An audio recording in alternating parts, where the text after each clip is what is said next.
நம்முடைய கட்சி என்பது ஒரு கட்டமைப்பு கொண்டிருக்கக்கூடிய கட்சி. எப்போ நாடாளுமன்ற தேர்தல் முடிஞ்சதோ,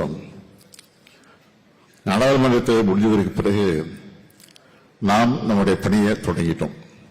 தேர்தல் பணியை, சட்டமன்ற தொகுதியுடைய தேர்தல் பணியை நம்ம அப்பவே தொடங்கிட்டோம்.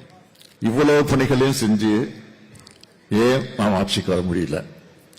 ஆனா எந்த பணியும் செய்யாம வாக்காளரை சந்திக்கல, பாகனூர் நியமிக்கல, பூத் ஏஜென்ட் அமைக்கல, இன்னும் சொல்லணும்னா கவுண்டிங் ஏஜென்ட் கூட பல இடங்கள் நியமிக்கல.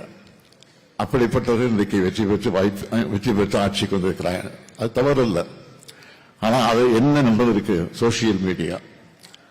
ஆக சோசியல் மீடியா இன்ஸ்டாகிராம் சொல்லக்கூடிய அதை பயன்படுத்தி ரொம்ப சுலபமாக சிறு பிள்ளைகளை, குழந்தைகளை பிரச்சாரம் செய்ய வச்சு அவர்களை, அவருடைய பேரன்கள், அவருடைய தாத்தாக்களை, அப்பாக்களை, அம்மாக்களை, அவங்க வீட்டில் இருக்கக்கூடிய பெரியவங்களுக்கு அந்த குழந்தைகள் மூலமாக பிரச்சாரங்களை நடத்தி ஒரு திட்டமிட்டு பணி நடந்து முடிந்திருக்கு. ஆக அது நம்முடைய கணக்கு சரியாமல் போய்விட்டது. ஆனால் இனிமேல் நாம் விஷாலாக இருந்து அதையும் முறியடிக்கக்கூடிய வகையில் அந்த பணியை நாம் நிறைவேற்றுவதற்கு திட்டங்களை தான் தீட்டியிருக்கிறோம்.